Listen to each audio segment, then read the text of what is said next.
This is one of Mongolia's leading stunt actors. Би ер нь их багаасаа хөдөлгөөнтэй хөгд байсан.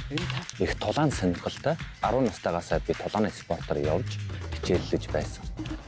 Багаасаа Брюс Ли, Джеки Чан гэх одоо жүжигчдийг харж бас кинонуудыг үзэж өссөн. Тэгээд энэ хүмүүсийн киног үзэхэд яалч яахгүй нөгөө өөрөө тэр хөдөлгөөний дагаж хийдэг байсан бүр. Яа жир. Одоо ингэ тавьчих байгаа нөхгүй энэ шүү дээ. Бүгдээчээд яг байгаас гэдэг шиг. Яг минүүгийн яг морины даавлаар анх удаа ажиллаж байсан байхгүй.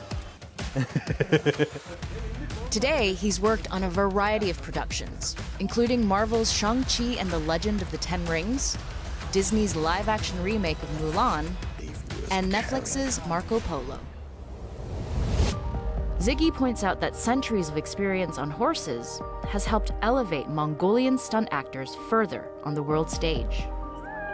Монгол хүн морь хоёр бол яг хийврээрээ холбогддог юм. Илүү тэм зоригтой, эрэмгий, нэг нэгнээ ойлгодог, нэг нэгэндээ нөхөрлж чаддаг. Миний бодлоор бол бид нар морь болоод газрын тулаанаар аль алинд нь бид нар ховсох чадамжтай. Тийм болохоор энэ бидний давуу тал юм байна гэж бодож байна.